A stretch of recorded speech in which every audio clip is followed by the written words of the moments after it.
Because of shows like Kitchen Nightmares and Hell's Kitchen, we Wait, so y'all grew up right on Hell's Kitchen, right? Was Gordon Ramsay always like the top chef ever? Like I've never ever like heard like back then stories of him and like his pristine type of chef level. Like when it came to before Hell's Kitchen, I never. What do you mean? Like, did y'all like when y'all was growing up? Did y'all watch Hell's Kitchen? Because I watched it when I was growing up, like seasons, like here and there, not like all the time, like binge watching it, but it would come on the shows or whatever. We just watch it with my mom and them. Hell yeah, Gordon Ramsay. know that been Gordon him? Ramsay is kind of a jerk. Get out of my way. Get out of my He said kind of a jerk. That boy Gordon Ramsay be on their ass. way. Get out of my fucking way. Get out of my way! I'm not in your way! Get upstairs then! He won't tell me. He's got no balls. He Why are you just couldn't stand looking at her ass. throwing that risotto away? Because it was Oh, you overcooked. shut the fuck up. Missing. You know what's crazy? Like at nighttime, I go to YouTube because they have the full seasons. I literally just leave that shit on while I go to sleep. Dead ass. Come here, you fat mouth little stupid. Many people Damn. attribute Gordon Missing. Damn. Come here, you fat mouth little stupid. Many people attribute Gordon's antics to a Yes. fake persona that he displays for entertainment. His blood pressure gotta be off the fucking charts. It's just a character, they say. However, when you consider the violent and abusive life Gordon had to endure, you will understand where his rage comes from. Yeah. Gordon's Let's put it father, on. Gordon Ramsay Go to bed. Sr., was a violent alcoholic who Ramsay described as a hard-drinking womanizer. When his father was drunk, he'd either hit the children or throw things around the house. We had to run for our lives, he recalled. We spent many nights, weekends, hidden in the Department of Health and Social Security rooms. Oh, what the hell Although his VHS father is? abused and neglected his children, his mother Helen suffered the most. She was beaten relentlessly, Look at Star. even when she was 7 months pregnant with Gordon's younger sister. Damn. Gordon and his siblings Gordon Ramsay dad wasn't, man. He was cooking up that whole crib because he was tearing the mom up for 7 months in pregnancy. That's nasty work.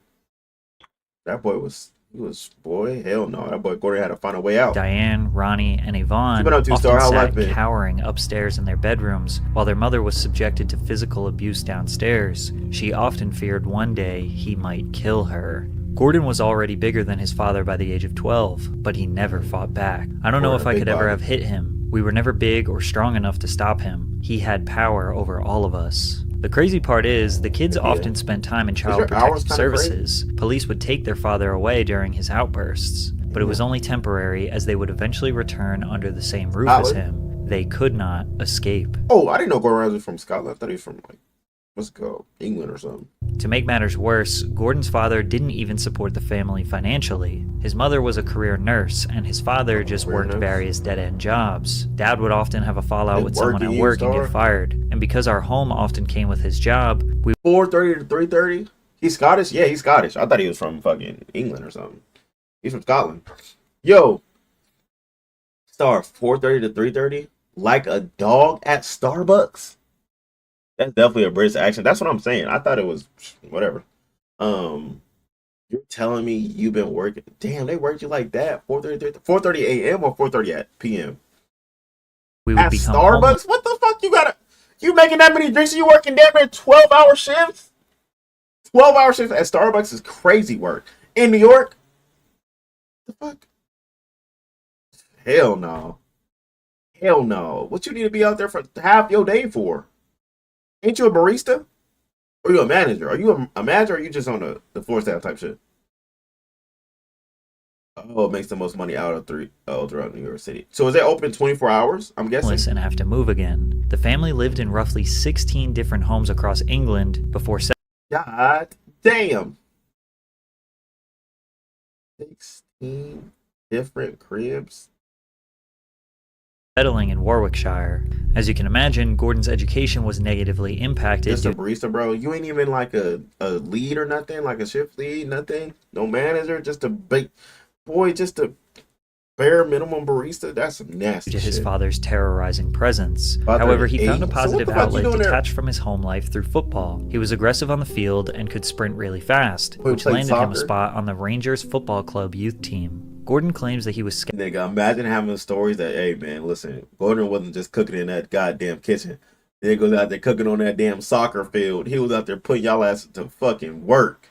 scouted at one of his games by an Oxford United manager, which led him to being signed to the team. But an Oxford spokesman says otherwise. We don't have concrete evidence that he ever played for Oxford United, and none of those coaches around that time can remember him playing for us. This seems like a strange thing for Gordan to lie about, but nevertheless, football was a major passion of his. It was also around this time that Gordan was finally able to flee his father's abuse for good. His mother told Gordan and his sister Diane that tension in their relationship was worse than ever. She forced them to move out of the house for their own safety. At age 16, Gordan and Diane moved out and got their own flat together in Banbury, located in Oxford. Never even knew his backstory, even besides on Hell's Kitchen and all the other ones. Like, I've never even heard them describe his background besides them talk about his family or whatever, but his actual backstory. Oxfordshire, southeast England. But at age 19, Gordan's dreams of being a football player were destroyed, which was the best thing that would ever happen to him. After suffering a serious knee injury, Gordan enrolled at North Oxfordshire. Picture of him holding his actual knee. After suffering, like, where did he find his fucking picture at? Him dead ass is holding his fucking kneecap in soccer gear.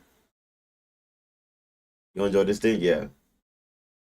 Yeah, I know him. A serious knee injury, Gordan enrolled at North Oxfordshire Technical College to study hotel management. During this time, he worked as a commis chef at the Roxton House Hotel. The commis chef, otherwise known as a junior chef, is at the bottom of the food chain. Oh, let's see this shit. Oh, he's the exact. I know he's beyond executive. So he was at the bottom pits? Who was in the trenches? Chef of the group, kitchen porter, dishwasher. What the fuck? The dishwasher up there above a junior chef? Nigga, so you washing the dishes is above all them? Fry chef, grill chef, butcher? What? Literally. Most kitchen brigades are organized similarly to the military. Auguste Escoffier is credited for coming up with this hierarchy system while serving as a cook in the French military in the 1800s. Commis chefs help ensure that a kitchen's operations run smoothly. They perform cooking, cleaning, delivery, and other support duties as instructed by the chef de partie. After progressing through the ranks and becoming the sous chef, Gordan ran the kitchen and 70-seat dining room at the Wickham Arms until he started a sexual relationship with the owner's wife. I slept with the boss's wife because she made, a go for me. I mean, wait. And other support. Slow down. Did he just say he just slept with his boss's wife? Bro was cooking in the kitchen and in the sheets. Duties as instructed by the chef de partie. After progressing through the ranks and becoming the sous chef, Gordan ran the kitchen and 70-seat dining room. Ran the kitchen and ran his wife's pockets. The Wickham Arms until he started a sexual relationship with the owner's wife. I slept with the boss's wife because she made, a go for me. I mean, trust me, what 19-year-old chef, fit as a fiddle, is going to say no to a stunning 33-year-old wife of your boss? So yeah, he got fired. However, his experience would land him his first job at a Michelin star restaurant and his first appearance on television. Michelin stars are basically the highest badges of honor for restaurants. The stars are part of the Michelin Guide, which employs thousands of badges of honor for his first appearance on television. Michelin stars are basically the highest badges of honor for restaurants. The stars are part of the Michelin Guide, which employs thousands of inspectors who travel around the world sampling the finest cuisine. These highly trained inspectors will visit hundreds of restaurants a year in order to identify the best of the best. Michelin inspectors are always anonymous to ensure they... So he was under the microscope when he was as young as hell. Because what? He started... They don't receive preferential treatment during their meals. Inspectors book, dine, and pay for their meals in the same way as an average guest. Once each restaurant in consideration has been inspected, the Michelin Guide Director meets with the worldwide teams for what is called star sessions, where the rating of each restaurant is debated. These sessions often last days, with each establishment considered one by one until a unanimous decision is reached. Restaurants can earn a maximum of 3 stars. Michelin quantifies 1 star as being high quality cooking worth a stop, 2 stars for excellent cooking worth a detour, and finally, the prestigious 3 stars represent exceptional cuisine worth a special journey. Ramsey honed his culinary skills at Harvey's in Wandsworth. This is where a legend was created. The executive chef at Harvey's was Marco Pierre White, who is not only world-class, but also considered to be the first celebrity chef. Marco has been rumored to have somewhat of a temper. He has admitted that sometimes he shouts. Yo, what's that new show with Lip? Y'all know what I'm talking about? With Lip from The Fosters? White, who is not only world-class, but also considered to be the first celebrity chef. Marco has been rumored to have somewhat of a temper. He has admitted that sometimes he shouts and screams in the kitchen. Have you seen that? Gordan says that Marco was brutal, allegedly one night even making a young Gordon Ramsay cry. However, this side of him is rarely seen when the cameras are on. On TV, he's more of an intense savage that struck fear into you without saying or doing too much. That's just fire. I didn't make Gordon Ramsay cry. He made himself cry. It was like implementing him. That was his choice to cry. After working at Harvey's for 3 years, Ramsay became more equipped to handle the fast-paced and high-pressure trade of fine dining. He also probably learned that sometimes to run a kitchen, you need to be aggressive, loud, and dominant. The 1988 documentary Marco shows a behind-the-scenes look at the chaotic life in the kitchen. Gordon is seen multiple times throughout the documentary calm, listening, learning, and getting a taste for what it was like to be on the big screen. Sadly, his family was still suffering. Gordon's sister Diane decided to return home to live with their parents. One day, their father threw scalding hot milk over their mother, who was in bed, punching and dragging her downstairs. Sister Diane decided to return home to live with their parents. One day, their father threw scalding hot milk over their mother, who was in bed, punching and dragging her downstairs. Diane gave her hot milk, threw it on her while she's sleeping. Imagine getting woken up by some hot ass milk. Some hot ass milk. Some boy just came and threw that shit on you while you. Boy, I ain't gonna hold you. There gonna be nothing but Kratos and everybody named Mama that going to hold me back, cause ain't no way he ain't making it till see another day. Throwing hot milk on me. There's no way. Hell no. Hell no. He gonna have to find another planet to live on, cause there's no way I'm hunting his ass down. her mother to the hospital, where they were referred to Women's Aid, a charity in the United Kingdom aimed at ending domestic violence against women and children. The pair found refuge in one of the charity's shelters for 6 months and got help sorting out Helen's benefits. Her husband had never given her any money, likely a tactic he used to ensure she would never leave. Helen and Diane went home to find the flat ransacked and a postcard on the mantelpiece warning, "One night when you're least expecting it, I'll come back and finish you all off." From that moment on, the dad is really out here being a fucking criminal. He's dead, bro. The dad is dead. Yo, Gordon Ramsay's dad was a fucking supervillain, bro. Dead ass. I don't even think The Incredibles even formed a fucking villain like that, bro. Like, he's really talking about some... Lee left a note talking about some, "One day I will come back and finish you all off."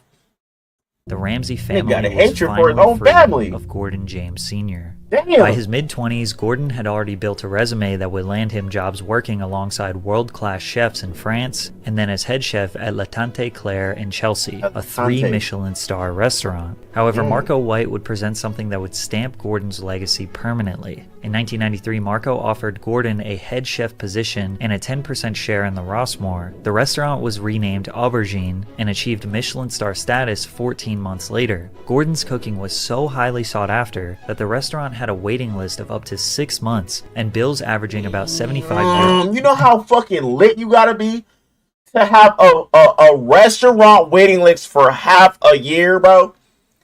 Gordon Ramsay was fucking cooking, chat. To have a waiting list to eat, nigga, 6 months in advance? Oh, you good, bro? You good, Jen? That shit is insane.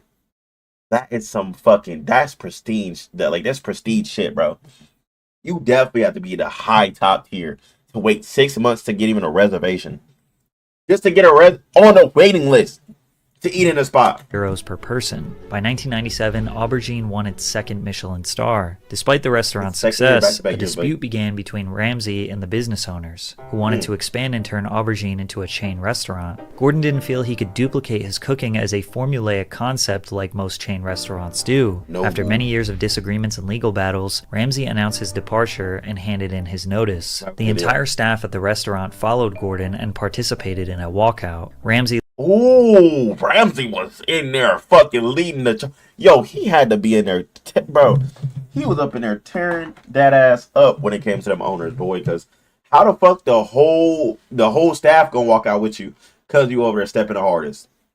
Hey, Ramsey had aura, bro. Dead ass had aura back then, bro. And they still do, to be honest, but He later referred to it as Black Friday. He described the decision to set out on his own as the most important day of my entire cooking career, the most important decision of my life. Gordan decided to purchase and open his own restaurant called Restaurant Gordan Ramsey in Chelsea in 1998. The journey of opening his business venture paired with a television documentary series called Boiling Point. The series only had 5 episodes, but gave viewers a raw, behind-the-scenes look at Ramsey and his element. Along with his cooking methods and expertise, he tried to impress food critics in hopes of a 3rd Michelin star. Although the series was short-lived, Ramsey's vulgar language and hostile nature were on full display, and he quickly became known for his loud mouth and short temper in the kitchen. This guy got fired for drinking water. Standing in front of the fucking glass, drinking fucking water. In front of all the customers. Fuck off. damn. But even with these explosive moments, Patrick. it still feels tame compared to what would come many years later. After establishing his first restaurant, Ramsey expanded and opened several restaurants across the United Kingdom. He earned his 3rd Michelin star in 2001, making him the first Scottish chef to achieve the feat and securing him a lifelong legacy at the age of 35. His second TV show portrayed Gordan in a much more genuine and humble Oh, Kitchen Nightmares was before Hell's Kitchen. way. Ramsey's Kitchen Nightmares was a 2004 show where Gordan visited failing restaurants and helped to improve the establishments in just 1 week. He then revisited the restaurants months later to see how each business fared in his absence. Kitchen Nightmares was a huge commercial hit. Ramsey initially came off as quite relatable. He was very candid but still supportive in a positive manner and genuinely wanted to see businesses succeed. He used his time wisely, learning the staff's strengths and weaknesses and the town's culture surrounding each restaurant. He also used collective plural pronouns like we when describing each restaurant and what needs to be done, fully integrating himself as a part of the team and part of the solution, not merely operating as an onlooker giving directions. This Ramsey made for far more compelling television and left viewers excited about the food and entrepreneurship. The more poised and calculated attitude carried on to his next televised culinary show, Hell's Kitchen This shit stamped him. Like, he was already stamped, but that shit, boy, embroidered that stamp because bro is really out here doing it. The show created a competition between 2 kitchens featuring 10 aspiring chefs competing for a prize of €250,000. Money that the winner could use to start his or her own restaurant. They were split into 2 teams of 6, 1 celebrity chef along with 5 members. And just look at the difference. Now what we're going to do? Right, can we taste now, please?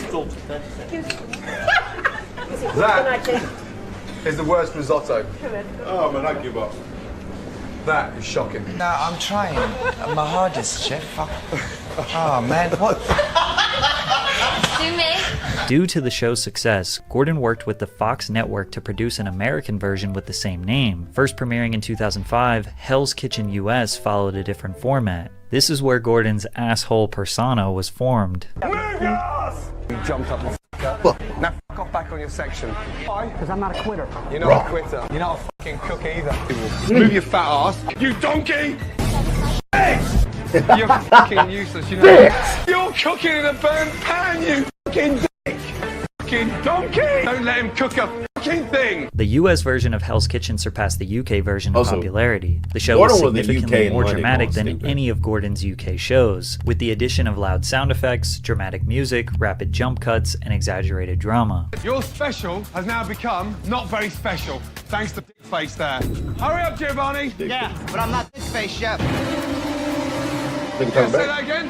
I said I'm not this face, Yeah, you're chef. pissed, are you? I'm not. Look at me in the eyes! Not as pissed as I am! You fucking are! Donkey!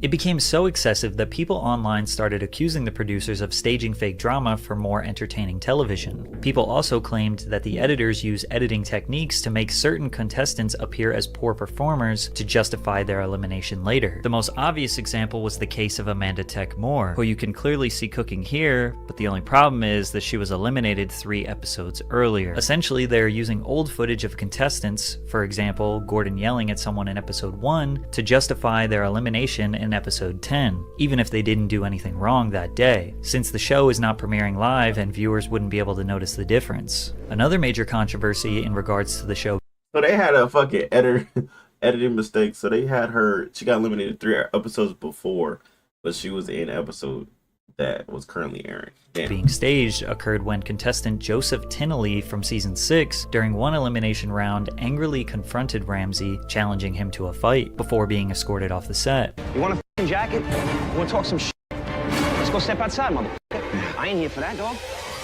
The incident drew criticism from viewers, suggesting the scene was potentially fake and conducted to add more drama and tension to the show to increase viewer interest. However, it was this tumultuous persona that may have ruined his UK television presence. Okay, this was asked for, well done, and this person is sending it back. And let me just tell you something.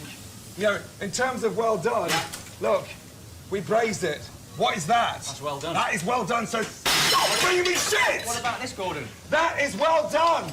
What about this? It's well done! Without the added sound effects and intense music, Gordan's screaming looks less performative, which made viewers think he was actually just a jerk. But the USA audience couldn't get enough of Gordan. He was a rock star. He worked with the Fox network again to produce an American version of Kitchen Nightmares. First premiering in 2007, Kitchen Nightmares US followed the exact blueprint as the original, as the owners invited Gordan to spend a week with a failing restaurant to revive the business. However, like the US version of Hell's Kitchen, Kitchen Nightmares was more dramatized and featured Ramsey displaying a visibly short-tempered, regularly yelling profanities and insulting his staff. Gordan once even said the F word 298 times in just 2 episodes. When you saw those 2 Kitchen Nightmares condensed into one, last year when they had those 298 fucks, I wasn't proud of that. There has come a time when, at the age of 43, I'm getting a bit tired of the foul-mouthed bully chef. In that same interview, Ramsey was adamant in his refusal to pander to elderly British viewers by trying to act like anyone other than himself. So on one hand, he admits he isn't proud of his excessive outbursts. On the other, he isn't just gonna act like a proper lad to please his UK audience. Plus, in 2017, he came out with a show called The F Word, so I don't think he really cares that much. Both versions of Kitchen Nightmares produced 7 seasons and were canceled collectively in 2014. As of September 2021, Ramsey has accumulated a net worth estimated to be around $220 million, with an estimated salary of $225,000 per episode. Gordan typically earns roughly $45 million per year from his media and restaurant business. His shows account for more than 75 hours of programming and more than $150 million in ad sales for Fox. With restaurants in the UK, US, France, Italy, China, South Korea, and Qatar, his empire has expanded on a global scale. Evidently, being a dickhead pays pretty well. But Gordan is also able to act like this because he has started at the very bottom and grinded for decades mastering his craft. These days, you could see him on TikTok telling people how terrible their cooking is. Whether his rage comes from his father's abuse or from the perspective of a passionate teacher wanting his pupils to learn, it never gets old seeing Gordan Ramsay absolutely destroy someone's cooking. Yeah, shout out to that boy Patrick, man. Shout out to Gordan Ramsay. Hey, he made it from the fucking bottom. From the fucking bottom. Shout out to everybody in Lineage, y'all. Shout out to everybody on YouTube. He made it.